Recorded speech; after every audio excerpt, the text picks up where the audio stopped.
सदाशिवसमारम्भां शङ्कराचार्यमध्यमाम् अस्मदाचार्यपर्यन्तां वन्दे गुरुपरम्पराम्.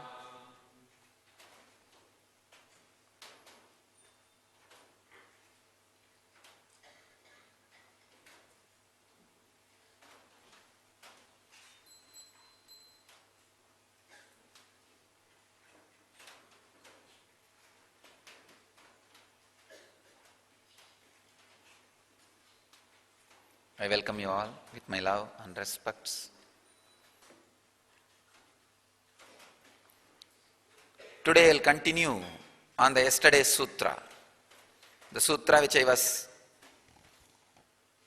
elaborating yesterday.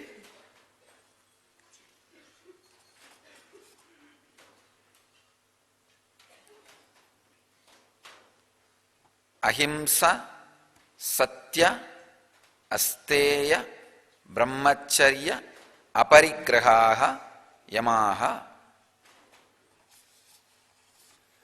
Non-killing, truthfulness, non-stealing, continence and non-receiving are called Yama. This is Swami Vivekananda's translation. And as Swami Satchidananda translates, Yama consists of non-violence, truthfulness, non-stealing, continence and non-greed. Yama is abstention from harming others, from falsehood, from theft, from incontinence and from greed.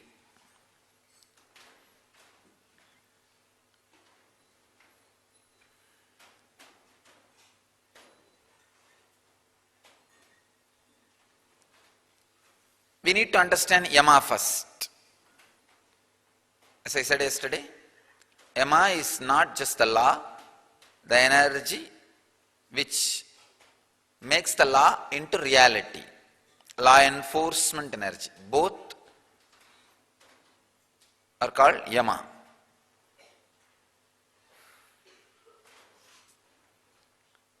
When you realize the source of both, you don't need to practice all these things. It will happen through you. Please understand.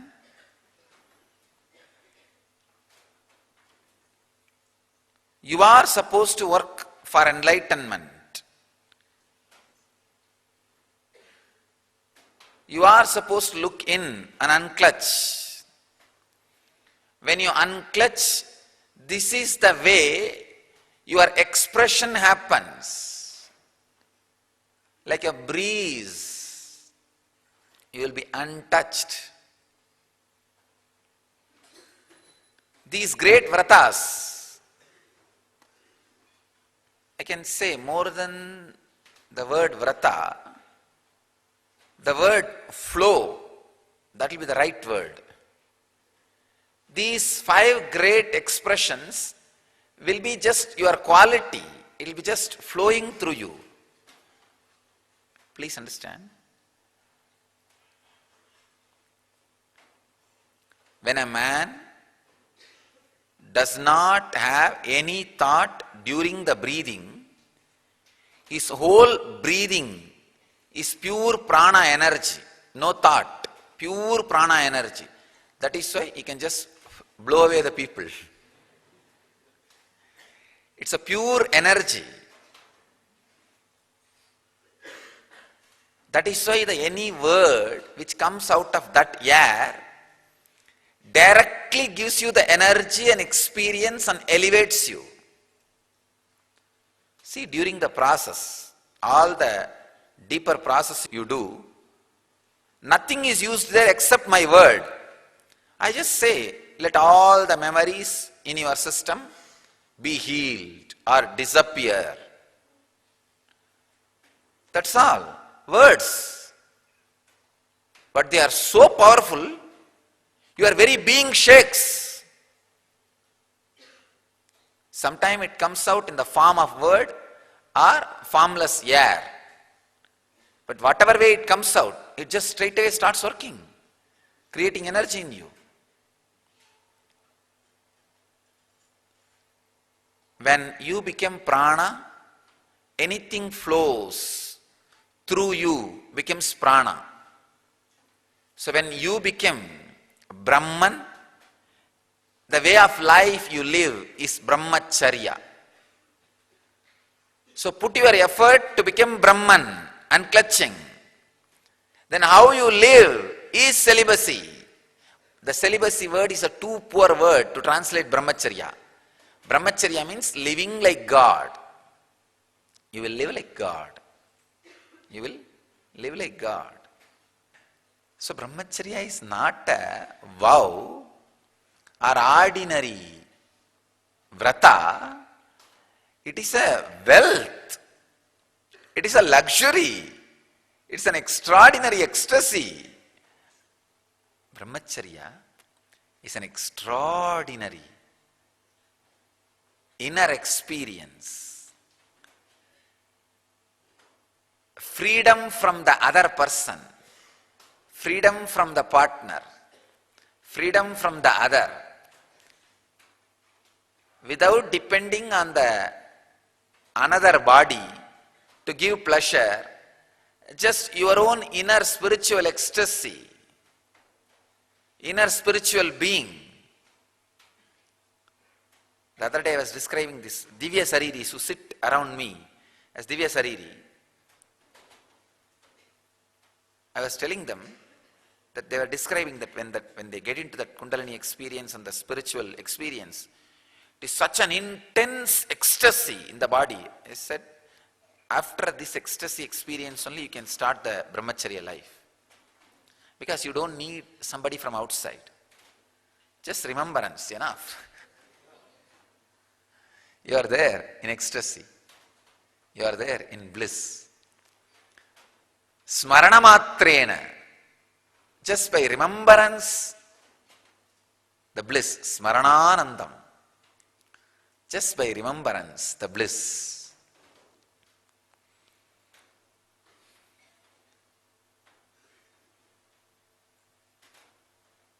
The ecstasy and bliss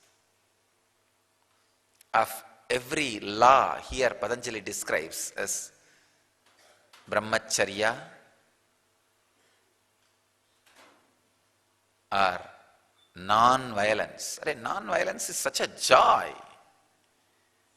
It is not just a moral code. It is such an ecstasy. I can honestly tell from my heart, Abhayam Sarvabhudebhyo. I give refuge to the whole world. Not just intellectually, experientially.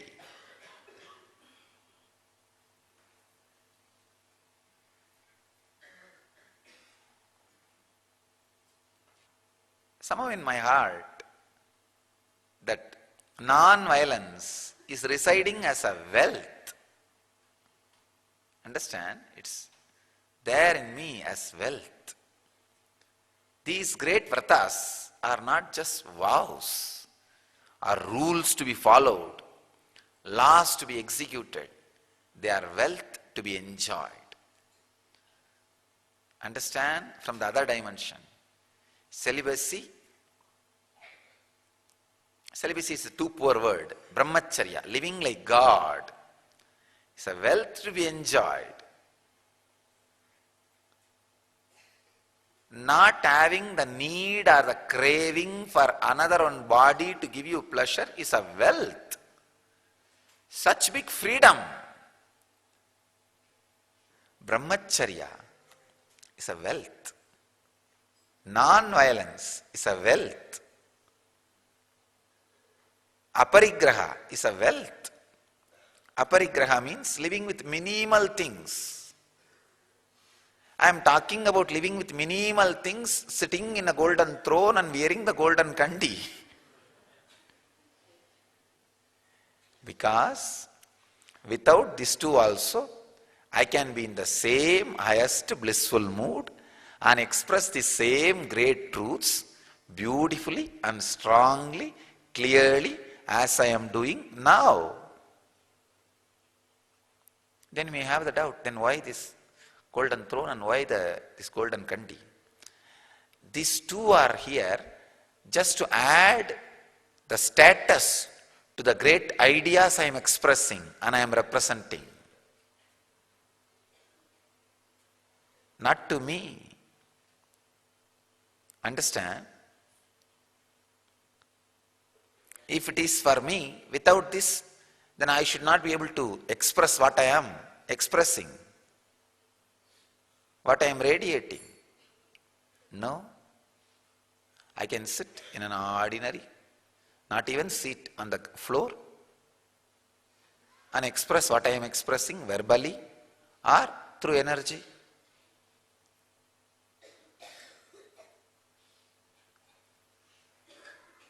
These are, see, in the ordinary human eyes, there are some things which adds value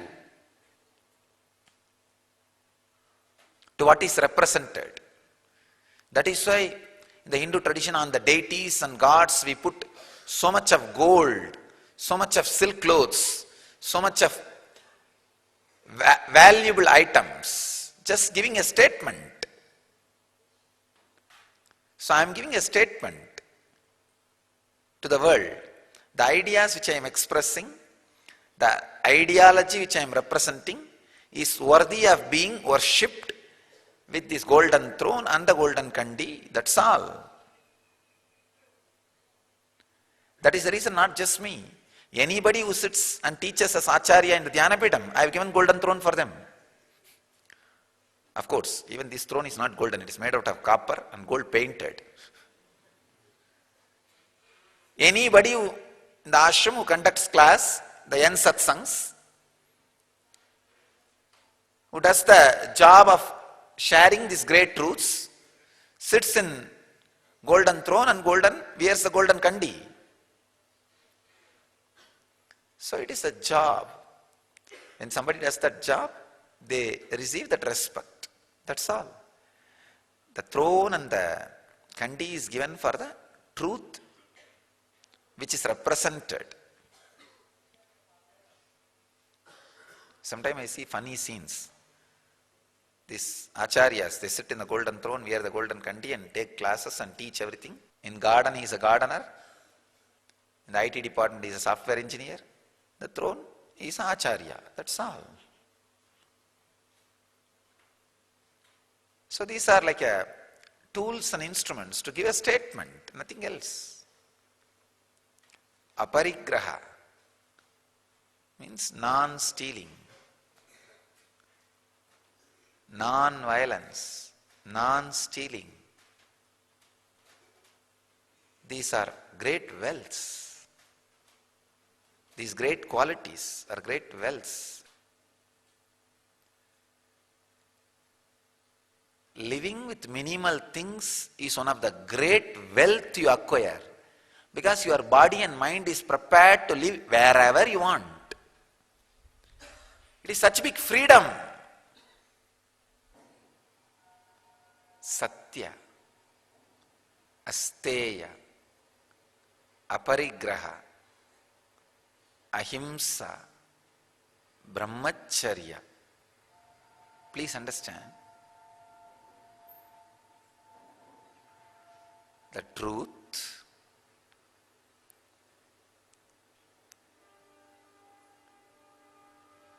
living like God,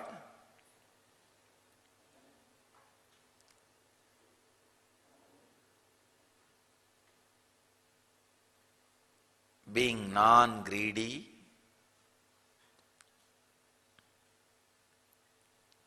living with minimal things and non-stealing,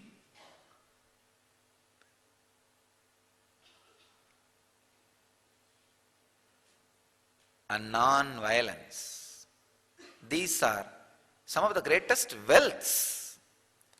If you think it is just a moral code, you have a wrong understanding. Then you will struggle to practice and you will always abuse others are not practicing. Understand, in a right way, it is a wealth. Then you will have it, and if others don't have it, you won't blame them. You will only be sympathetic towards them. Living with minimal things, brings a tremendous grace and freedom to your body and mind.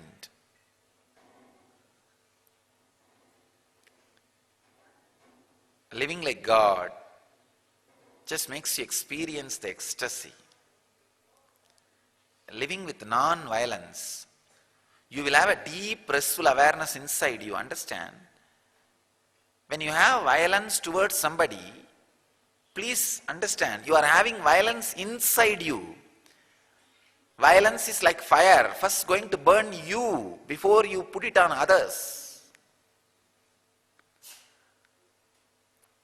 Me not having violence is not just a moral code. I am in ecstasy constantly. Come on. It is just because I don't have violence inside and I just know my life's purpose.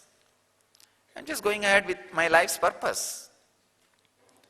Having violence towards somebody is wasting your life, because at the end you will realize, oh God, you wasted so many years just because of your foolish violence towards somebody.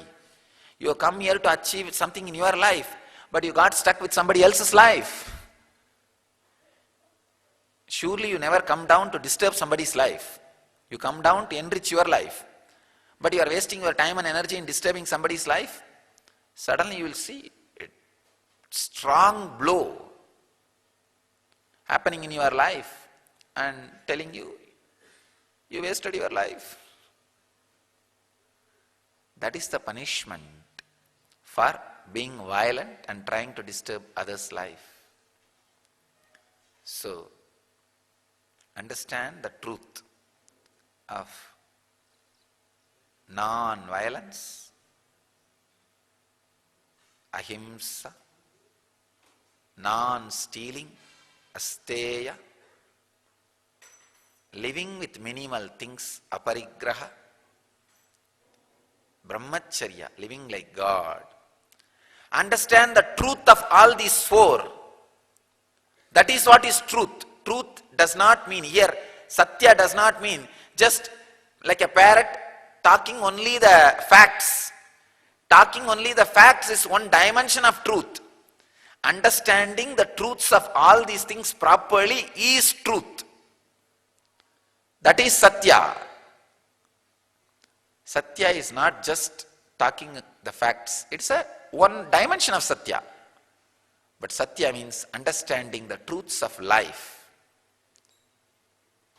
And your whole body, mind and speech and everything in tune, aligned to the truths of life is satya. I bless all of you to have these great 5 wealths: ahimsa, satya, asteya, aparigraha, brahmacharya, as Patanjali describes. Ahimsa, satya, asteya, brahmacharya, aparigraha, yamaha. These 5 vows, these 5 wealths, let you all have an experience. Let you all achieve, experience, live, express and radiate the eternal bliss, Nityananda. Thank you.